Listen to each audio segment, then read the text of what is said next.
요한복음 14장 1절로 3절에 있는 말씀인데요. 요한복음 14장 1절로 3절에 있는 말씀을 같이 한번 우리 읽어보도록 하겠습니다. 같이 한번 읽어볼까요? 너희는 마음에 근심하지 말라. 하나님을 믿으니 또 나를 믿으라. 내 아버지 집에 거할 곳이 많도다. 그렇지 않으면 너희에게 일렀으리라.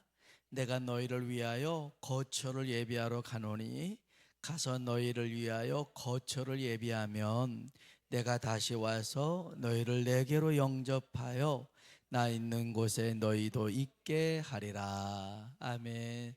우리 서로 한번 인사합시다. 하나님의 은혜가 당신에게 임하기를 원합니다. 하나님의 은혜가 당신에게 임하기를 원합니다. 아멘. 한 번 더요. 하나님이 당신에게 복 주시기를 원합니다. 하나님이 당신에게 복 주시기를 원합니다. 우리의 고백대로 되어질 줄로 믿습니다. 오늘 본문은 오늘 새벽에 전했던 본문이기도 합니다마는 하나님이 일하시는 방법을 보면 원웨이가 아닙니다. 그러니까 한 가지 문제에 한 가지로 답하시는 경우들이 거의 없어요. 한 가지 일에도 여러 가지를 다루시는 아주 버라이어티한 그렇게 응답하시는 하나님을 보게 되는데요. 사르밧에 가부가 살고 있었어요. 아들과 같이 살고 있었는데 가뭄 때문에 먹을 양식이 없었어요. 마지막 그 양식으로 이제 식사를 하고 죽으려고 한 겁니다. 삶의 끈이 떨어지기 일보 직전이었죠. 근데 그곳에 엘리야가 등장합니다. 그러면서 엘리야가 네가 좀 배고프다, 빵을 좀 만들어 달라 그럽니다. 기가 막히죠. 지금도 먹을 게 없는데 그 마지막 털어서 아들하고 먹고 죽으려고 하는 그걸 달라고 하니까 말도 안 되잖아요. 그래서 먹고 죽을 것도 없다 얘기를 합니다. 그러니까 엘리야가 뭐라고 그러냐면 괜찮다, 괜찮다. 먼저 빵을 만들어서 나한테 갖고 와봐라. 놀라운 기적이 일어날 거다. 그렇게 얘기를 합니다. 그러니까 이때 이 가부가 뭔가 홀리듯이 그 말에 홀딱 넘어가 가지고 빵을 만들어서 먼저 엘리야에게 주죠. 그리고 나머지 빵으로 이제 아들과 같이 먹어요.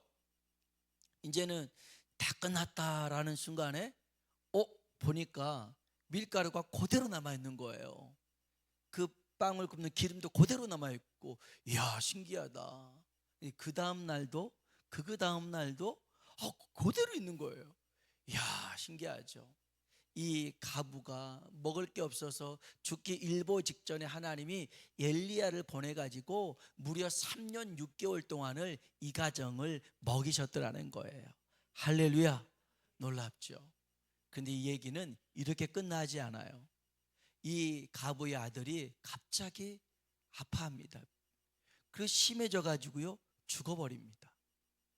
그때 이 죽은 아이를 보면서, 아파하고 죽은 아이를 보면서 이 가부가 자기의 죄가 생각나서 가슴을 치면서 회개하기 시작합니다. 그래서 엘리야가요 그 죽은 아이를 위해서 기도할 때 죽은 아이가 살아납니다. 살아나요. 자 보세요.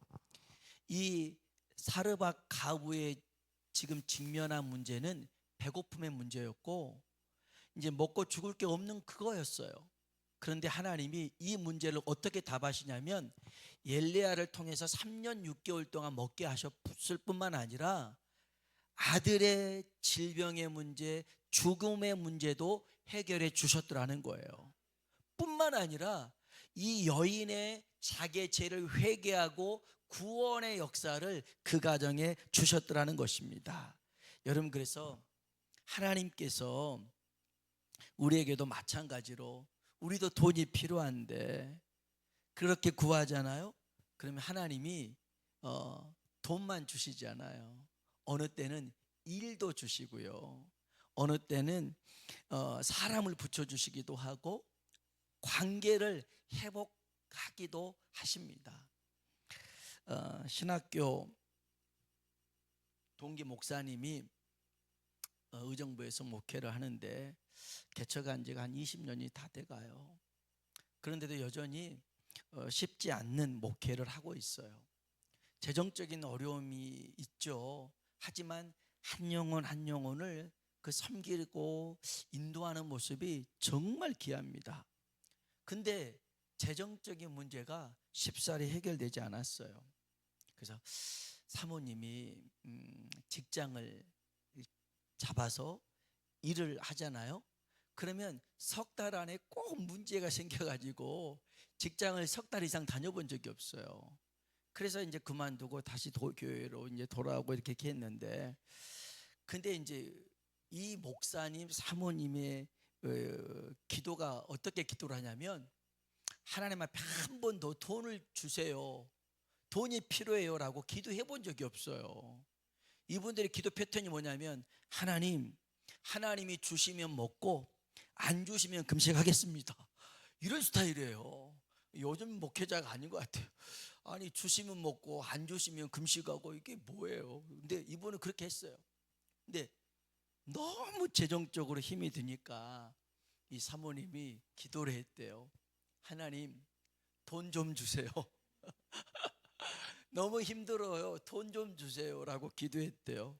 근데 하나님이 돈을 주신 게 아니라 그 병들고 연로하신 친정 아버지를 그 집으로 보내셨더라는 거예요. 그러니까, 하나님, 저는 돈이 필요하지, 아버지를 보내주시면 어떡합니까?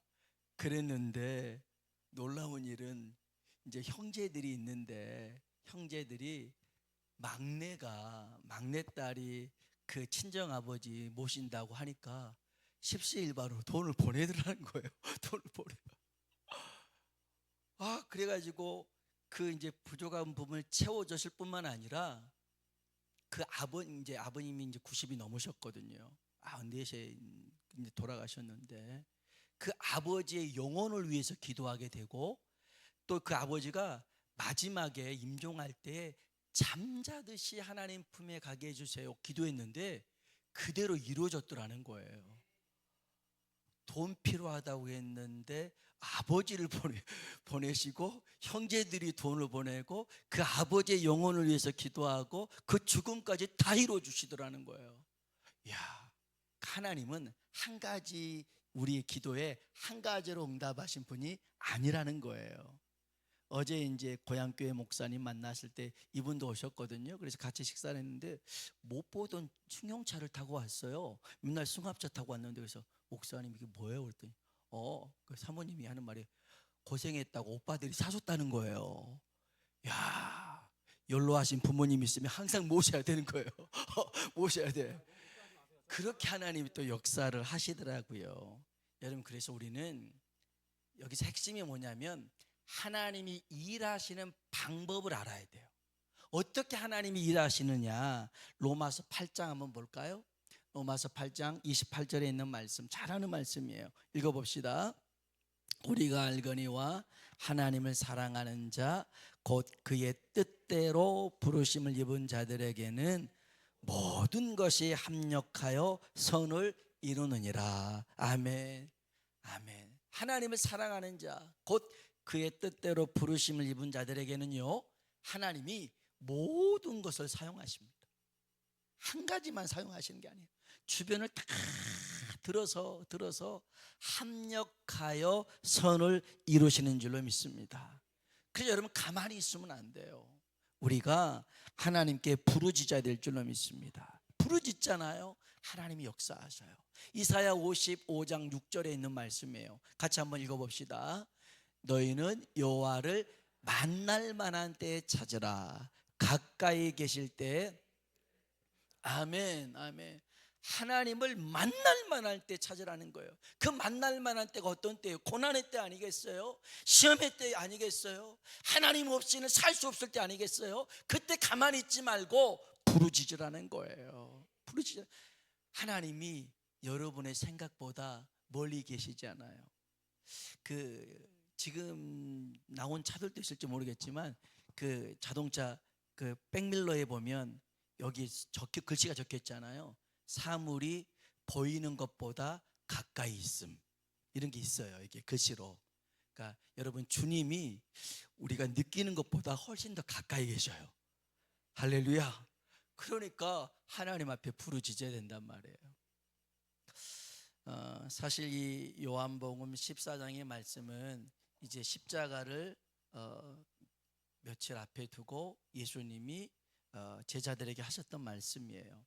이제 십자가에 죽고 3일 만에 부활한 다음에 우리 주님이 하늘로 승천하시고 그 다음에 재림하실 때의 내용을 먼저 약속하셨어요. 근데 이 말씀이 꼭 그 말씀으로만 이제 다가오는 게 아니라 어느 때는 이 말씀이 달려올 때도 다가올 때도 있어요. 사실 이 말씀에 그러잖아요. 2절에 보니까 내 아버지 집에 거할 곳이 많도다. 너희는 마음에 근심하지 마라. 어느 날 하나님께는 집이 많다면서요. 나는 집이 없어요. 하나님 좀 도와주세요. 기도한 적이 있어요. 이 집이 천국인데 저한테는 정말 장막집을 구한 적이 있었어요. 그 2016년도에 교회를 이문동에다 개척을 하고 사택도 이문동에 얻었어요. 근데 그 사택이 그 재개발 지역이었거든요. 그래서 이제 그게 허가가 떨어지면 언제든지 나가야 되는 조건으로 이제 계약을 했어요. 그랬는데 2018년 2019년 3월 달에 이제 SH 그 주택에서 집을 이제 계약을 했어요. 그래서 2019년 3월에 들어가기로 되어 있어요. 그런데 집주인이 갑자기 2018년 12월 말까지 집을 빼라는 거예요. 집을 빼야지만이 그 주인이 이제 이렇게 보상을 좀 더 혜택을 받을 수 있는 상황이라 석 달이 비잖아요. 2018년 12월까지 빼라. 우리는 19년 3월에 들어갈 수 있는데 그래서 주인한테 사정했더니 안 된다는 거예요. 그 집을 알아보러 갔어요.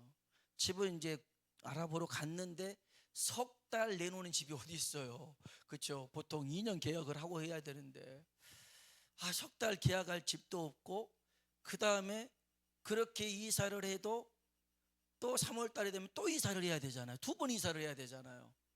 비용도 비용이거니와 번거롭기도 하고 그때 성경을 봤는데 너희는 마음에 근심하지 말라. 하나님을 믿으니 또 나를 믿으라. 내 아버지 집에 집이 많도다 그러잖아요. 집이 많대요. 하나님께는 집이 많다면서요. 나는 집이 없는데 하나님 어떡합니까? 그걸 놓고 이제 이거 분명 집이 거할 곳이 많다고 했으니까 집 좀 주세요. 집 좀 주세요 그랬어요. 문득 그 SH 공사에 거기에 전화를 했어요. 재개발 지역이라 우리가 이제 비워줘야 되는데 3월 달에 입주다. 그 안에 우리가 들어갈 수 있겠느냐. 처음에는 규정대로면 안 되죠. 근데 사정을 했죠. 그랬더니 와보라는 거죠. 갔어요. 가서 이제 이런저런 서류 떼어서 그러면 12월 달에 들어가는 걸로. 남들보다 몇 개월 앞이 들어간 거예요. 이거 방송으로 나가도 괜찮겠죠?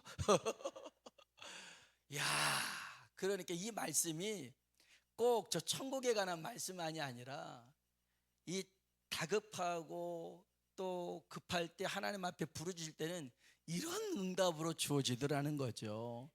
여러분, 그래서 우리가 주님 하신 말씀을 분명하게 똑똑하게 기억해야 돼요. 우리 한번 14장 1절 봅시다. 14장 1절 읽어볼까요? 너희는 마음에 아멘. 따라합시다. 너희는 마음에 근심하지 말라. 아멘. 이게 주님의 말씀이에요. 너희는 마음에 근심하지 말라는 거예요. 마음에 근심하지 말라는 말은 마음에 근심을 품지 말라는 거예요. 근심을 이 마음에 두지 말라는 거예요. 근심을 묵상하지 말라는 거예요. 잠언서에 보면요, 근심이라고 하는 것은 우리의 뼈를 마르게 합니다. 성경 봅시다. 잠언서 17장 22절 한번 볼까요? 마음의 즐거움은 양약이라도 심령의 근심은 아멘. 야, 심령의 근심은, 마음의 근심은요, 우리의 뼈를 마르게 해요. 골다공증이 이래서 생겼나 봐요. 뼈를 마르게 만들어요. 여러분, 근심하지 맙시다. 근심하지. 아니, 근심하지 말라고 하나님께서 명령하시잖아요. 근심은 우리의 뼈를 마르게 하는 거예요. 뼈를 마르는 거예요. 원래 이 말씀의 의미는 주님과 함께 살아가는 것을 의미하고 있어요. 이 말씀의 배경은 유대인의 결혼 풍습을 알아야 이 말씀의 의미가 더 확실하게 다가와요. 유대인들은 결혼하기 전에 정혼이라는 걸 해요. 이제 약혼을 했다가 이제 정혼식을 합니다. 그러면 이 정혼이라는 건 뭐냐? 약혼보다 더 강한 구속력이 있어요. 그러니까 법적으로는 부부가 된 거죠. 이 정혼의 풍습이 꼭 우리 주님이 나중에 재림할 때 그 모든 과정하고 비슷해요. 한번 들어보세요. 정혼은 어떻게 하냐면 신랑이 신부 아버지에게 지참금을 줘요. 그러니까 신부 값을 지불하고 이제 결혼하게 됩니다. 옛날에는 그랬어요. 신부의 집에서 일주일 동안 잔치를 펼칩니다. 그리고 신랑이 신부에게 포도주를 한 잔 줘요. 청혼의 의미로. 지금 같으면 이제 무릎을 꿇고 프로포즈 이렇게 할 텐데 그냥 잔을 이렇게 줘요. 그러면 신부가 그 잔을 딱 받아서 마시면 혼인 언약이 성사가 되는 거예요.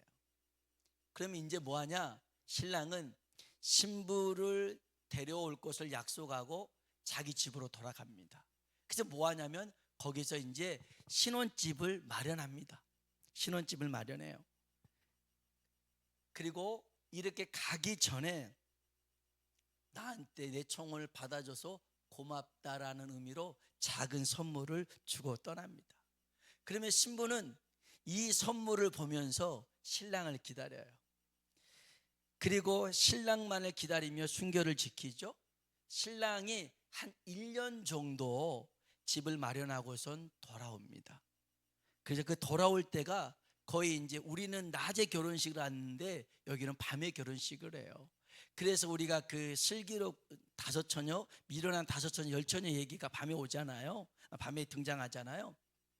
그와 마찬가지로 그렇게 신랑이 오는 겁니다. 오늘 그 얘기가 여기 나와 있는 거예요. 한번 봅시다. 2절로 3절에 있는 말씀이에요. 2절로 3절 읽어봅시다. 내 아버지 집에 거할 곳이 많도다. 그렇지 않으면 너에게 일렀으리라. 내가 너희를 위하여 거처를 예비하러 가노니 가서 너희를 위하여 거처를 예비하면 내가 다시 와서 너희를 내게로 영접하여 나 있는 곳에 너희도 있게 하리라. 아멘. 아까 그랬잖아요. 신랑이 신부를 위해서 지참금을 준비했듯이 예수님이 우리를 위해서 십자가에서 피 흘리심으로 값을 지불한 줄로 믿습니다. 값을 지불했어요. 그리고 우리를 믿는 우리들에게 성령을 보내주셔서 주님 오실 그날 때까지 우리의 믿음을 지키게 하다가 우리 주님이 다시 오시는 그날에 영원토록 주와 함께 살게 될 줄로 믿습니다. 하나님은요, 구약부터 신약까지 하나님이 아담을 만들고 에덴 동산을 만들어서 함께 하고 싶었던 거예요. 영원토록 함께 하고 싶었는데 아담이 범죄했잖아요. 하나님과 함께 하질 못해요. 그래서 예수님을 이 땅에 보내신 거죠. 하나님과 함께하는 삶을 예수님을 통해서 우리에게 보여주시고 우리에게 길을 열어주셨어요. 그래서 이제는 장차 저 천국에서 영원토록 주와 함께 살게 될 줄로 믿습니다. 그래서 성경 얘기는 하나님과 우리가 함께하는 얘기예요. 여러분, 저 천국에서 영원토록 함께하는 것만이 아니라 이 땅에 사는 동안에도 주님과 함께하는 천국 같은 삶을 살아야 될 줄로 믿습니다. 천국은 장소가 아닙니다. 장소의 개념이 아니에요. 하나님이 함께하신 곳이 천국입니다. 그래서 우리는 살아서 천국을 누려야 되고 죽어서도 천국을 누려야 될 줄로 믿습니다. 여러분, 그래서 우리의 근심은 다른 데서 오는 게 아니에요. 주님이 나와 함께 한다는 사실을 잃어버리니까 근심하게 되는 거예요. 우리 주님 앞에 여러분이 부르짖어 기도함으로 말미암아 정말 하나님과 늘 함께 살아가는 복된 은혜를 누리길 주의 이름으로 축원합니다. 우리 같이 한번 찬송할까요? 마음